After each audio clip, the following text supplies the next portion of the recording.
जय श्याम साथियों, हमारे अच्छे भाई बंधु जो लोग लोन लेते हैं और लोन लेने के बाद ईएमआई नहीं भर पाते हैं, या फिर कभी कभी होता क्या कि अपनी मनपसंद चीज जैसे home loan, car loan, bike loan इत्यादि कई तरीके के लोन लेते हैं। तो होता क्या है कि जब उनके पास एक समय पर पैसा नहीं होता है तो उनकी जो लोन है तो वो लोग नहीं चुका पाते हैं और ईएमआई है वो क्या हो जाती है, बाउंस होना शुरू हो जाती है। एक चेक बाउंस भैया वो जमा करना है आपको, आपने नहीं कर पाए लोन को, एक बाउंस हुआ, दो बाउंस हुआ, इसका पैसा उनका क्या है कि विथ ब्याज समेत बढ़ता जाता है। अब देखिए, अगर आप लोगों ने कभी भी लोन ली है तो हाई कोर्ट का एक बहुत बड़ा अहम फैसला भी जारी कर दिया गया है।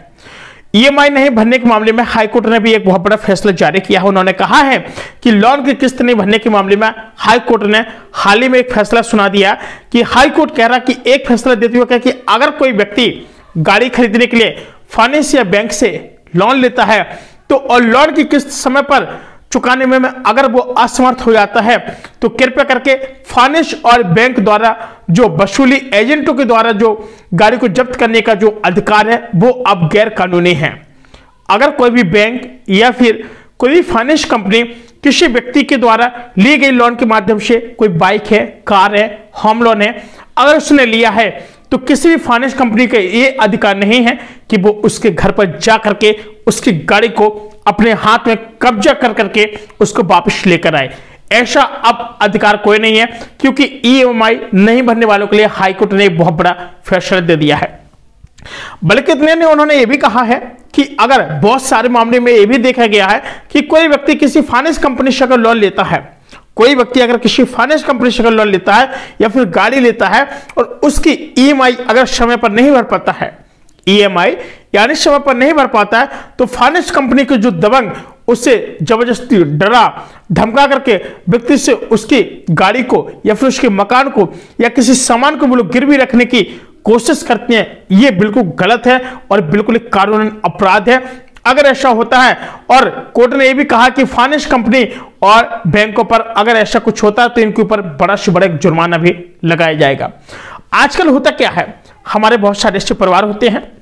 उनको एक उम्मीद रहती है हमारे पास भी एक गाड़ी होना चाहिए। बगल वाले के यहाँ देखिए कि बहुत अच्छी गाड़ी है और जब उनके भी बच्चे कहते हैं कि पापा ऐसा करते हैं, आपका काम अच्छा चल ही रहा है, आप ऐसा कीजिए एक बाइक ले लीजिएगा तो हम लोग पढ़ने के लिए भी आसान हो जाएगी, आप हमें छोड़ाया करेंगे, स्कूल काफी दूर पड़ रहा है, रहने के लिए मकान नहीं है, मकान के लिए आप लोन ले लीजिए, एक कम से कम अच्छा मकान तो बन जाएगा, काम करके धीमे धीमे चुका ही देंगे। पापा एक साइकिल लीजिए 2,500-3 हज़ार की आती है, उस पर भी आप किस्त कर डाल लेंगे, उसको आपसे 200-200 रुपये महीने का देते जाएंगे। यानी किसी भी चीज में, बड़ी से बड़ी या फिर छोटी से छोटी किसी भी चीज में अगर सभी प्रकार की अगर लोन वाली अगर चीजें चल रही हैं तो मैं आपको बता दूं कि फिलहाल इस तरीके की लोन अगर आप लोग लेते हैं और आपको अगर कोई फाइनेंस कंपनी या फिर बैंक अगर आपको परेशान करता है तो आपको बता दें कि ये बहुत बड़े गैर कानूनी अपराध है और उन लोगों को ये बिल्कुल अधिकार नहीं है कि किसी भी एक आम आदमी के ऊपर इस तरीके से अगर उंगली उठाए तो इसका जो जवाब है वो कोर्ट तक भी जा सकता है। कोर्ट ने कहा कि अगर ऐसा कोई करेगा तो दर्ज होगी एफआईआर। यानी कहने का मतलब है कि हाईकोर्ट ने सख्त आदेश भी जारी कर दिए हैं। हाईकोर्ट ने कहा है कि अगर किसी बैंक या फाइनेंस कंपनी के रिकवरी एजेंट लोन की किस्त या फिर इसको चुकाने की अगर स्थिति, जैसे कभी कभी होता क्या है कि जो कंपनी के जो रिकवरी एजेंट है और लोन की जो किस्त है उसको जिसको कहते हैं कि लोन ईएमआई रूल्स नहीं चुकाने की स्थिति में जबरन किसी व्यक्ति की आप लोग गाड़ी जब्त करते हैं तो उसके खिलाफ आपको प्राथमिकता की दर्ज की जानी चाहिए और कार्रवाई भी आपकी होनी चाहिए। यानी कह सकते हैं कि अगर कोई आपकी गाड़ी को जबरदस्ती कोई मतलब आपको छुड़ाता है या लगता है कि अगर वो आपकी जब्त कर रहा है, कोई भी चीज है, मकान है, गाड़ी है, कोई भी चीज है,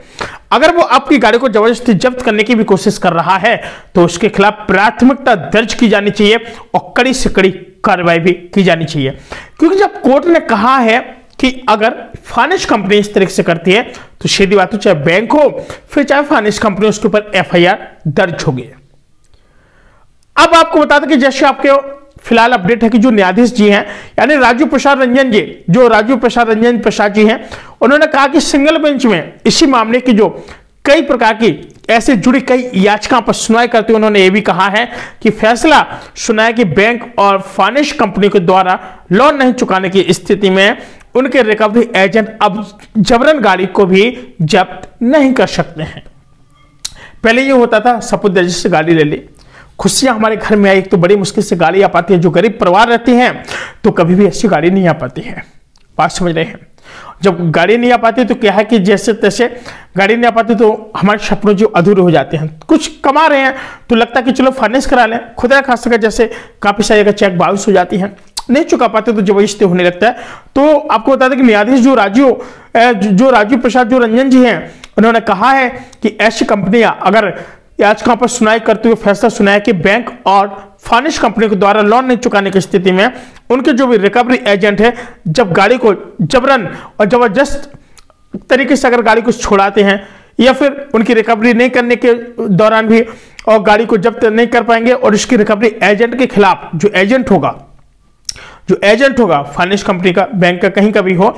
एफआईआर दर्ज करने के बाद जिला में पुलिस अधीक्षक यह सुनिश्चित करेंगे कि ऐसे दबंग वसूली एजेंट के खिलाफ एक बड़ी से बड़ी कार्रवाई की जाए। आजकल होता क्या है कि सभी का एक सपना होता है, और ये जो लोन है ये लोग लोन लेते क्यों हैं? आपको बता दें कि जैसे आपने लोन डिफॉल्टर ग्रुप में आप बात रखनी हो या फिर सुनने जा रहे हैं, तो क्या कि आजकल क्या कि लोग कुछ भी बोलते हैं कि भाई आप दे दो, नहीं तो आपके साथ ये होगा वो होगा। जैसे आपने अभी भी गाड़ी ली होगी, फोन आते हैं, कॉल आते हैं, आप ये वाला पैसा जमा कर दो, नहीं तो आपको क्या होगा कि पुलिस आएगी, आपको घर से उठा ले जाएगी। कई प्रकार के ऐसे धमकी भरी मैसेज लोग करते हैं। लेकिन आपको बता दें कि जैसे लोन है, ठीक है, लोन नहीं भरने वालों के पास भी 5 अधिकार यही भी होते हैं कि देखिए ऐसा है, आप अगर हम लोगों को लोन दे रहे हैं तो कुछ नियम भी बताए जाते हैं। जैसे कभी कभी होता है क्या है कि जैसे आप लोग कार खरीदने के लिए लोन ले रहे हैं, ठीक है, तो आप लोन ले सकते हैं, बच्चों की पढ़ाई के लिए, शादी के लिए ले सकते हैं, बिजनेस व्यापार के लिए ले सकते हैं, मकान खरीदने के लिए भी बैंक लोन ले सकते हैं, और लोन के सहारे से आप लोग कोई भी कार